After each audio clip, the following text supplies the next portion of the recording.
Welcome to the Mount Pleasant Podcast, featuring discussions and interviews about the people, places, and events that make Mount Pleasant such a special place.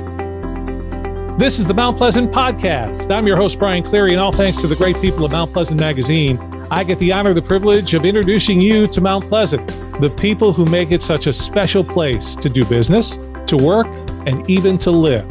We're introducing you to Mount Pleasant's best on the Mount Pleasant Podcast.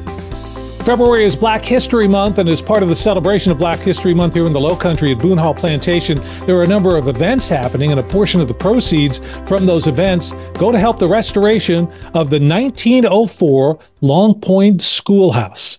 Today on the Mount Pleasant Podcast with me, Brian Cleary, we thought you'd bring you up to date on what that project is all about and educate you on why it's important for Mount Pleasant and the entire Lowcountry area. We're joined by John Wright. John is the president of the African American Settlement Historic Commission, which is the organization that is restoring the school. John, thanks so much for joining us. Let me start here, and if we don't focus necessarily on the schoolhouse, but if you can look back and kind of give us an idea, the commission and everything, these buildings, these things that are, in this instance, more than a century old, why do you think it's important that we take those steps to restore a building like this?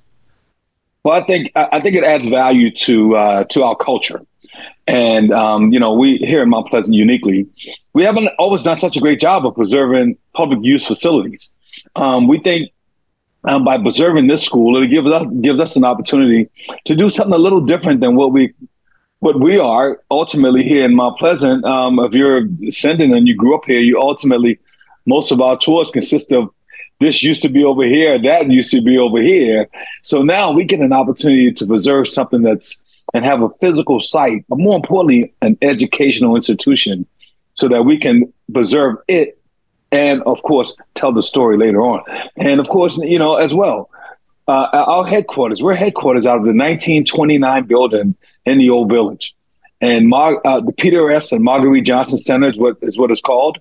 So, that building that we're using currently as our headquarters from 1929, and then the school, 1904, it's just kind of great tie-in. So let's focus on the schoolhouse itself. Tell us about the significance of the Long Point Schoolhouse. Well, the value of the school, it was a community school. And back then there were more than just the Long Point School that were established to educate Blacks back in the early 1900s during Reconstruction and after Reconstruction. But it just so happened that the Long Point School is one of the last Black schools that's standing that predates Rosenwald, the Rosenwald system, as well as Brown versus Board of Education. So it's the last Black standing school that was pre-Civil War school in Mount Pleasant. So to have the opportunity to preserve it, it's a joy. But at the same time, it just really says that, gives our ancestors something to appreciate and future generations something to pay attention to. So for people who aren't aware, you might think that everybody is, at least in the Mount Pleasant area, but this is, comes from the Snowden community. Describe where that community is so people understand where the schoolhouse was located. Well, the schoolhouse was located off of Long Point Road, and it was actually kind of hidden back behind on Seacoast Parkway. So if you naturally did not see it, you couldn't see it from the road.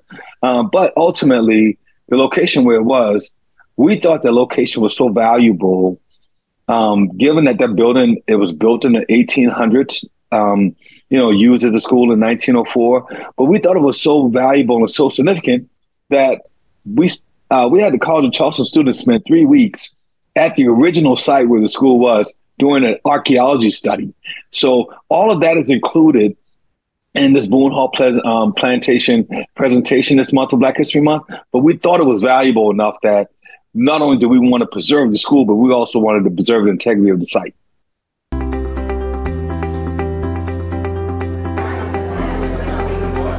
What I love about Mount Pleasant Magazine, having lived in Mount Pleasant for 23 years, I love all the great news, learning about everybody in my community.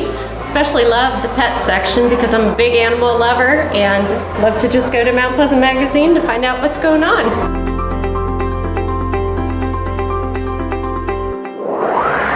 You're listening to the Mount Pleasant Podcast. John Wright is our guest today. I'm Brian Cleary. Thanks for joining us here where the pages of Mount Pleasant Magazine come alive. This is the Mount Pleasant Podcast. John is the president of the African American Settlement Historic Commission. John, for people who may not be so in tune with what your organization does, how it came about, how would you describe the commission?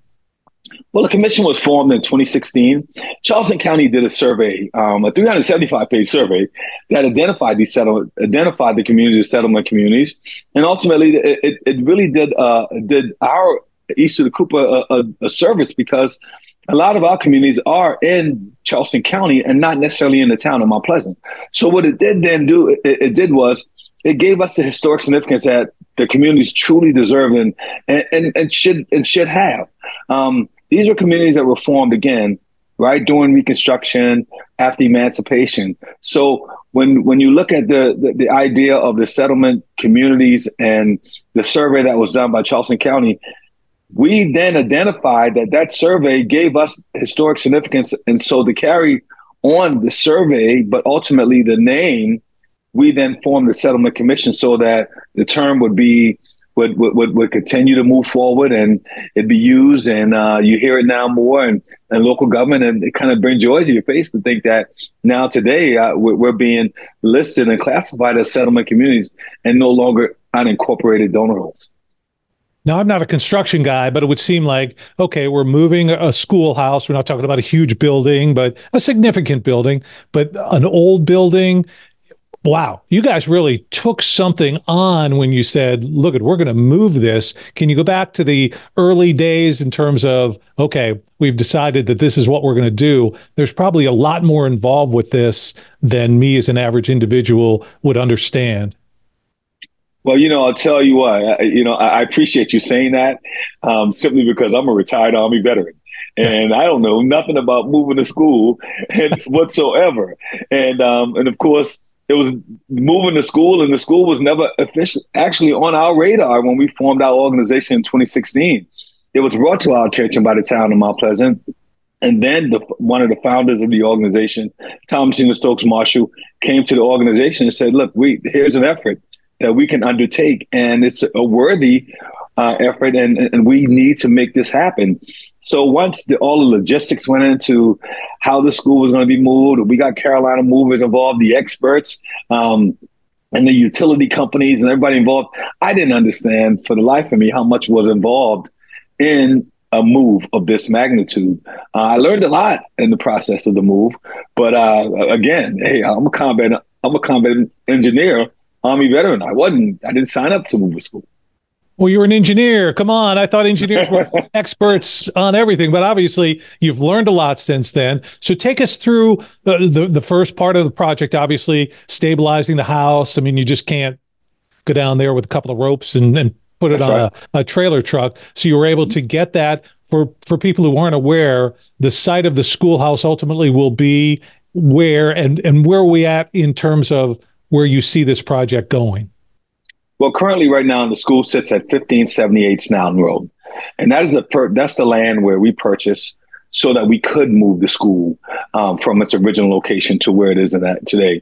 So on October 13th of 2021, a beautiful, beautiful day, for 2 miles, we moved history.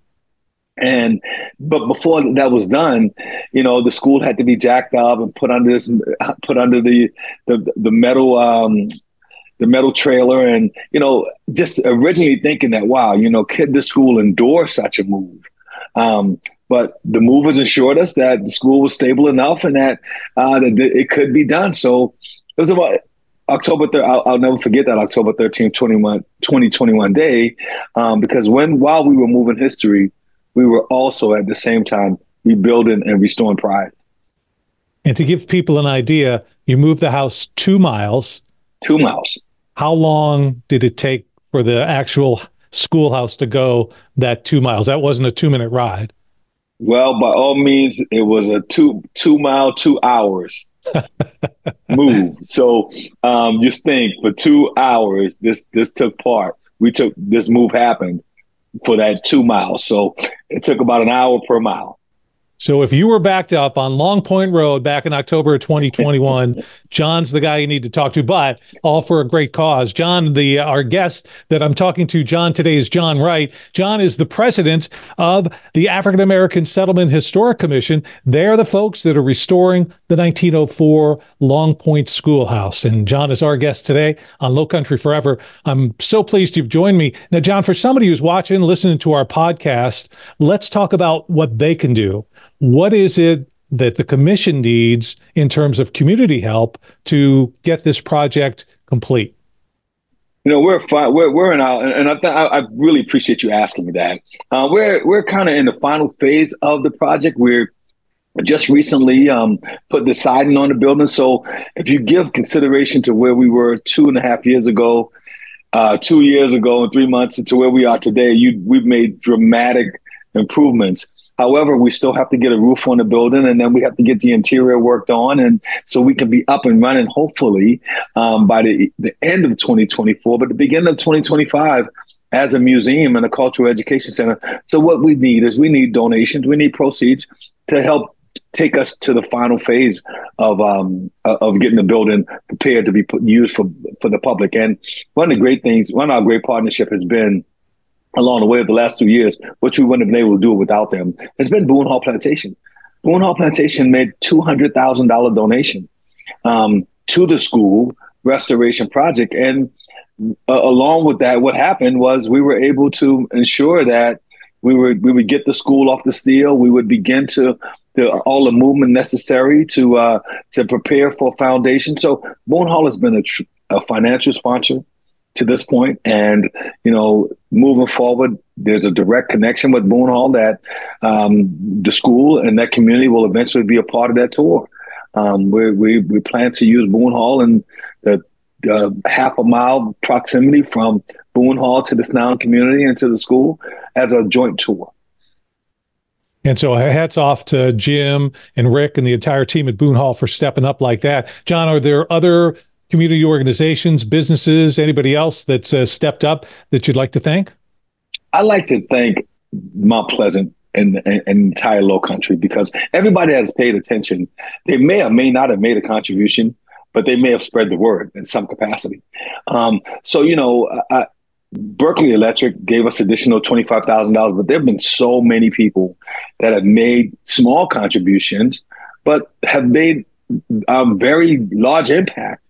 So what we hope to do going forward is that to visit our website, AASHC.com, go there, make a donation, and be a part of this historic opportunity, because not only will the school be available for public use, but the school will be available for years to come and for future generations. And there's a GoFundMe page set up where you can make a donation as well. John, let's say somebody just heard you say, hey, we need to put a roof on there. Are there opportunities for someone who maybe doesn't want to donate money but can provide services? Do you need volunteers, anything like that? We always like volunteers. Volunteers has moved this project forward to this point. Recently, we had a young man from the Eagle Scout. He took on a project and he put up a sign at the school for us on the school property. I mean, that was his project. And so we welcome volunteers. The Citadel Cadets came in and they tore out some old stuff and that was on the inside. So yeah, Boone Hall entire staff came in and planted trees, and this is a community project and it's as local as it gets. So yeah, we always welcome anyone that wants to help. And of course, right now, we're willing to show people the inside of the school now in its current condition, because we think it's important for you to see it as we move along before it's restored. Thanks so much for joining us on the Mount Pleasant podcast. This is where the pages of Mount Pleasant Magazine come alive. I'm Brian Cleary, joined today by John Wright. John is the president of the African American Settlement Historic Commission. John, let me know a little bit about yourself. You went to school, obviously not in the Schoolhouse, but where? Well, no, I'm a little too young for the Schoolhouse. However, I went to the Wando High School, and I like to say it like that because I think Wando is a special school. I graduated Wando back in '84, and went off and left home because we were a very small town then. Brian, I think one of my concerns was I could marry one of my cousins. That's how small of a town we was. So I got away from here, man, and joined the military. And 29 years later, I'm back home and have been home the past 10 years. I've served my country. Now it's time for me to do all the great things that I've done elsewhere right here at home. Well, thanks for your service to our country. Now you're turning around and serving the community. As you look at the project thus far, is it moving along at, wow, I really think this is taking longer than I thought, or we're moving faster than I thought? Brian, I hope it's okay for me to draw this comparison. I looked at the International African American Museum, and it took 23 years to build it. Yeah. And 23 years to fund it as well. So when I look at where we are 2 years since the day that the school was moved, I think we're moving at a pretty at lightning speed. And still a lot to be done. Let's be clear. But 2 years later, I didn't anticipate we'd be where we are. So I'm very excited about where we are right now, and I think just really holds hope that the future is bright when it comes to the school. So when the doors open either in late 2024, early 2025, when I go to visit the Long Point Schoolhouse, what is it that you can expect that I'll be able to experience, see, and learn? What you will see is when it's titled and coined the Long Point Museum and Cultural Education Center, we're going to essentially create a museum in Mount Pleasant, something that we don't have. And it's going to reflect all the great things that happened in our community after the emancipation and during the Reconstruction. It'll be a positive reflection on our communities, our churches, on the schools that were formed, the Long Point being one of them. We'll look at all those that served in the military. So we'll make sure we do something in that school as a museum that reflects Mount Pleasant and the history of Mount Pleasant. It's untold. It's untapped. I bring friends here and I take them to Charleston, and Charleston tells a great story about the history and the slaves and so on and so forth. But Charleston never mentions Mount Pleasant. And I often tell my friends that the best part of Charleston is Mount Pleasant. So here's the chance for us to literally bring back all of those memories and all those great things that happened and have them stored right here in Mount Pleasant so that our story can be shared and told right here. And as we close out this portion of the story, if you go to the commission website, you see it says our story, our culture, our community. What does that mean? And what do you hope that the commission moving forward beyond the schoolhouse is able to accomplish for the Mount Pleasant community? Partnership is everything for us. And we want to make sure that we partner and neighbor well. So we want to make this museum something, and the Museum and Cultural Education Center, something that all of Mount Pleasant can embrace. It'll give us a chance to have to bring tours and to create opportunities that ultimately we would not have had we not had this school.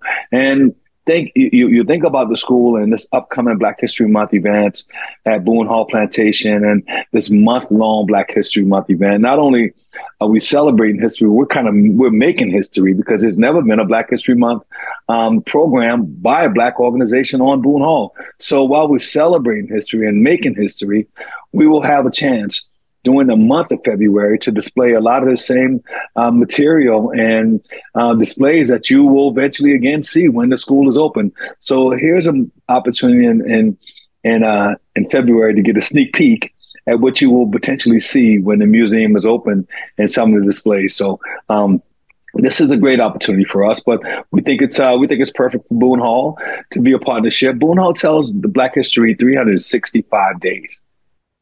Just so happen in Black History Month, we get a chance to be a part of this. And John, when you say it's for the entire Mount Pleasant community, just to lay it out there, the schoolhouse is not necessarily Black only or white only or whatever. This again is a melting pot, and this is something for everyone. Exclusively Mount Pleasant. So if you're in Mount Pleasant, you're going to have something to be proud of, and that's the goal. So without the school and the ability to deserve it, then Mount Pleasant would lose that sense of pride. This is cultural, and then this is history. So this is exclusively for all of Mount Pleasant, something that we can all wrap our arms around and say that, and be proud of, because the contributions that's come from all of Mount Pleasant or all of Charleston. And so there was no direct, Boone Hall made the contribution as well as others in the community. So yeah, contributions have come from all of Mount Pleasant. So this is something that all of everybody in Mount Pleasant can be really proud of. And John, one more time for people to know, because they can go there for your GoFundMe page, make a donation to find out more about the commission, the projects as well. That website address is? It's AASCHC.com, AASCHC.com, and you can go there and make a donation, but also go there and look at our history and learn a little bit about the organization and, why we were formed and some of the great things that we've been a part of. In our very short 7 years of operating as an organization, we've been a part of some amazing projects and some amazing opportunities in the community. And we think, too, that this Boone Hall Plantation Black History Month will certainly be something that the nation will watch, because here again, there's an opportunity to make our ancestors proud, but future generations really pay attention. It's something else that all of us in Mount Pleasant can feel good about. We feel good about Mount Pleasant Magazine, the Mount Pleasant Podcast, and we're feeling good about John Wright, our guest today. Again, the president of the African American Settlement Historic Commission. John, it's got to feel good for you, kind of in the backstretch, maybe in that final turn. This project is going to be complete and you can see the end in sight. We're there. We're, as they say, round the third, heading for home. And, we're excited for all of Mount Pleasant, and we're excited for this opportunity to share with your listeners and the great work that's being done with the school, but ultimately, something that we can look forward to for the future. John, thank you so much for all you've done. Again, your service to not only the nation, but our community as well. And for all you've done with the Schoolhouse. Make certain to visit Boone Hall Plantation this month. Again, a portion of the proceeds will go to help the expenses that are being involved with the restoration of the 1904 Long Point Schoolhouse. It's our subject today. I'm Brian Cleary. Thanks for joining us on the Mount Pleasant Podcast. Thanks for spending your time with the Mount Pleasant Podcast, your community, your podcast. Listen to past and future episodes at mountpleasantpodcast.com.